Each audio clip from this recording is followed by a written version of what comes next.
Welcome, sports fan, and how's it going? Here we are picking our left fielder today on the Packs for Breakfast All-Star of All-Star Teams. So we're going to pick our left fielder today. We picked our right fielder, Ken Griffey Jr., picked our center fielder, Aaron Judge, and now we're going to pick our left fielder. Now, how I've been doing this is I had 13 outfielders to pick from. So I would mix up the cards, and then I would pick the 4 off the top and I would put them up there, and then I would pick who I wanted to be my fielder. Well, we're going to do the same thing here, but we have 5 cards.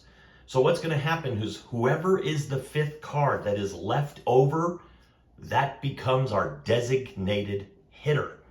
So I am going to mix up those cards, and then I am going to put them up there, and we will see who is in the candidacy for the left fielder that we are going to pick for our All-Star of All-Star teams. Now, how we do this is every Sunday morning, Chris and I open up a bunch of packs of cards, and we pick our All-Star team from the packs of cards that we open up.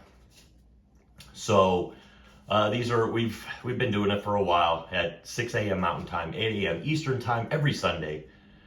And we came up with a lot of players, but I am going to pick the All-Star team, almost of All-Star teams, because of course this All-Star team has some caveats and some conditions that they have to meet.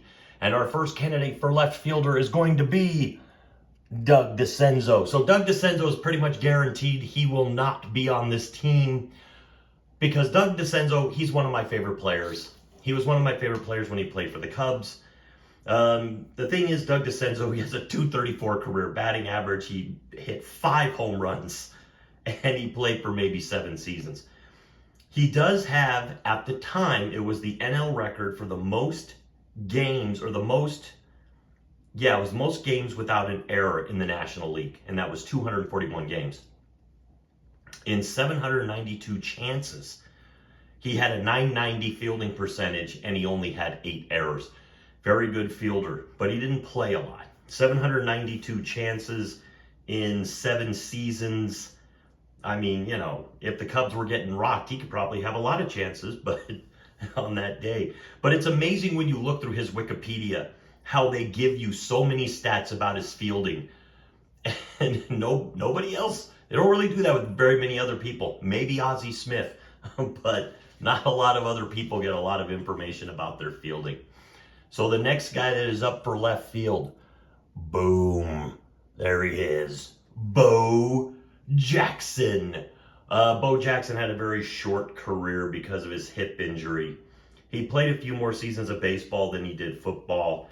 Really, .250 batting average career, 141 home runs. What would that have been like if he wouldn't have gotten hurt in that Bengals game? We'll never know. He's still one of the, in my opinion, he's still one of the all-time great players, but he'll just never have the stats to back it up, and he played most of his career injured. The next one, Darryl Strawberry. Darryl Strawberry had an amazing career. He had 335 career home runs, batted .254, 59, had 221 stolen bases. Darryl Strawberry was a very good outfielder for a while, especially for the Mets. He won a World Series with the Mets. Had some issues off the field, some drug addiction or substance abuse problems, but and he had to beat it a couple times. I think now his life is pretty much in order. The last I saw on him, but do you take him over Bo Jackson? We know he's going to win over Dougie D, even though little Dougie D is one of my favorites, but he's probably, in my mind, maybe not going to beat Bo. Let's see what the last one is. Let's see who the last one is. Oh, look at that. Look at that. Mookie Betts. Now, right there, Mookie Betts, you're talking about a guy who already in his career has 271 home runs. He's batted .294, has 6 Gold Gloves, and 188 stolen bases. He was the AL MVP in 2018. He's played 11 seasons.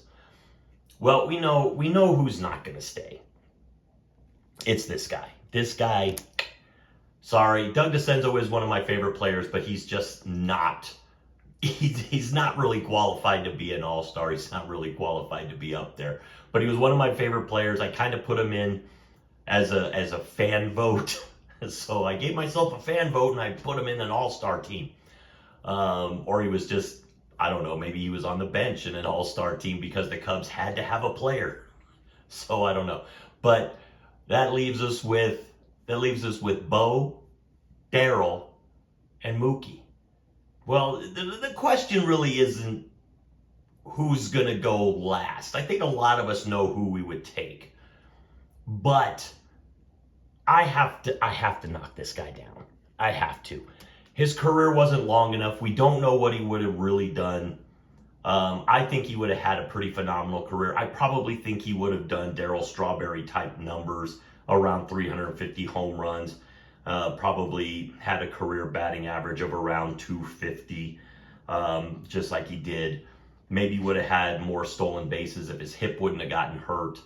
Maybe we would have gotten to see more spectacular plays out of him. But that was not the case.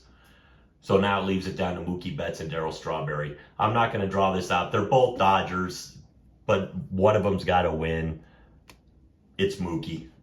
I think Mookie is probably the best fielder out of all of them. I probably argue to say he's the best hitter out of all of them. Mookie Betts, traditionally a center fielder, but he is going to be our left fielder. So now that leaves who is going to be our designated hitter? Well, the stolen base king. That is going to be our designated hitter. We're probably going to bat him leadoff, which is a weird place for your DH to be, but we're going to bat him leadoff because we want him on base for Judge. We want him on base for Betts. We want him on base for Ivan Rodriguez. We want him on base for Griffey.